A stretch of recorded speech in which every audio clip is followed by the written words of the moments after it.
yeah, we got a lot to cover tonight. I guess we can go ahead and get right to Bitcoin and Ethereum. So, of course, a little bit of volatility today. And I do say a little bit. It hasn't been anything insane in regards to the price action after the announcement of the FOMC today. So we had Bitcoin and ETH both go up a little, both go down a little bit.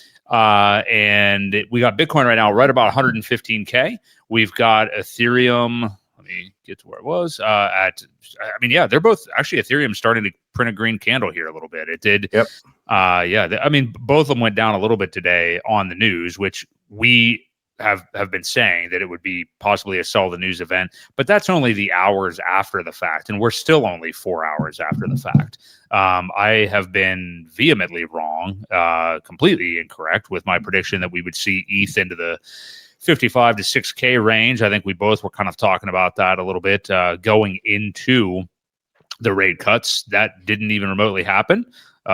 Surprise, surprise. And, we can kind of forecast what the next 2 weeks of September will be before we get into the final quarter of Q4. And I don't think anybody's, thinks that we're where we thought we'd be at this point. But a little bit of volatility. Bitcoin has really been actually charging leading into these cuts and looking pretty good still right now. 116 actually we're at, and ETH just under 4,600 in charging right now at 4,570. So what do you make of what happened with Jerome Powell today? We saw some big outlets forecast. Actually, I think it was Goldman Sachs saying that they believe the 3 FOMC meetings we've got left, including today, we'd see a 25-point cut in each of them to finish 2025, and then 2 more in the first couple meetings in 2026. So far they are 1 for 1. What do you make of what happened today, what Powell said, and I guess what we can see? We'll go first just the rest of the month of September here, Ewok. Like, what do you think? I know you've talked about cooling off in the past after this, but what do you think? Well, as we had discussed, a 25-point reduction, which I thought, was quite possible. I said a 50-point would be very bullish. I did say that. But, as things kind of led into it, people were trying to beat or foreshadow or front run the news. And that 25 points was baked in. So at this point, I think we'll see some more sideways. Obviously, we can't just keep going sideways. Something is about to happen. Ethereum does, when you look at that chart, it really does look a lot more bullish. I had said that it was quite possible that we would come down very close, if not touch this 50 EMA or SMA. This is the SMA, but it tried. It wanted to, but it got rejected pretty quickly.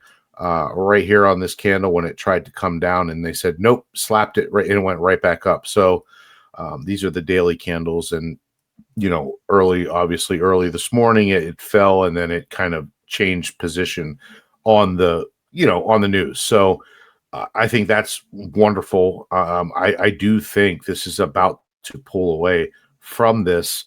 I could see a little bit more chopping, maybe even another 2 weeks until the end of the month, and I really think it's go time. I don't think it's going to be delayed too much longer. Again, if they're predicting the 25-point reduction in the next 2 meetings, you're going to see people again front running that, which could actually cause a little bit of retail entry. I think that's when we start to see the retail coming in.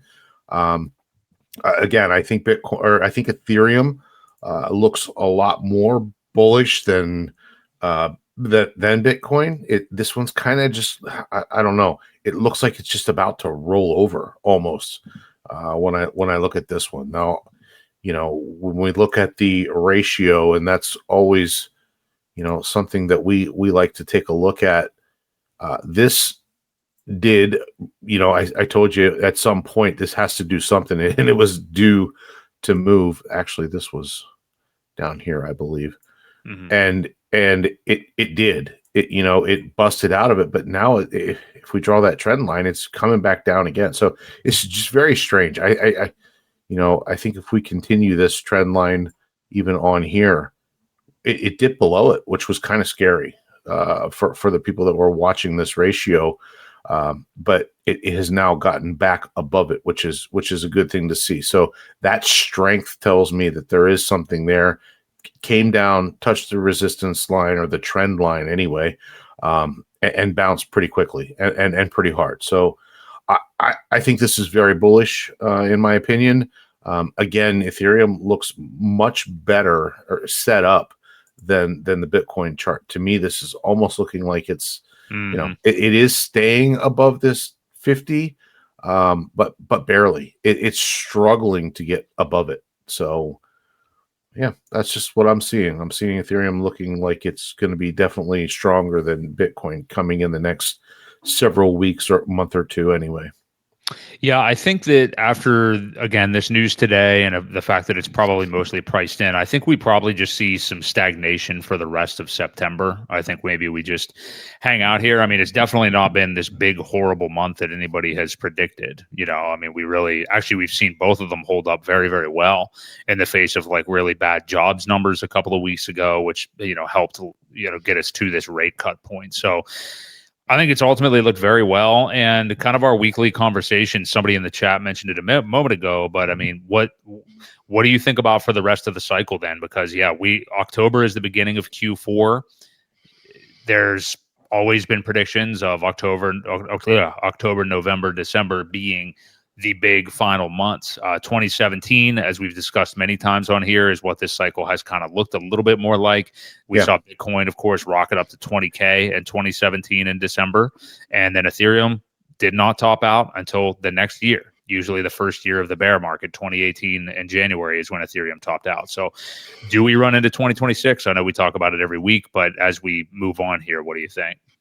Well, yeah. I mean, it's going to be early 2026, I believe, if things play out the way they should. I think we'll be finding ourselves in January or February, maybe, at the latest. If the delayed sending out of all these gadgets and things that people are receiving continues, could go longer. But I mean, I feel like right now, this first initial push of those is just hitting some bigger name people.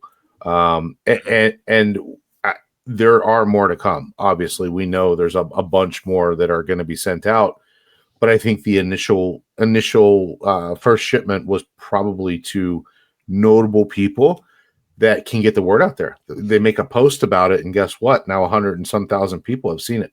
So one little video or post or whatever and is getting a lot of reaction. So I think it was well planned.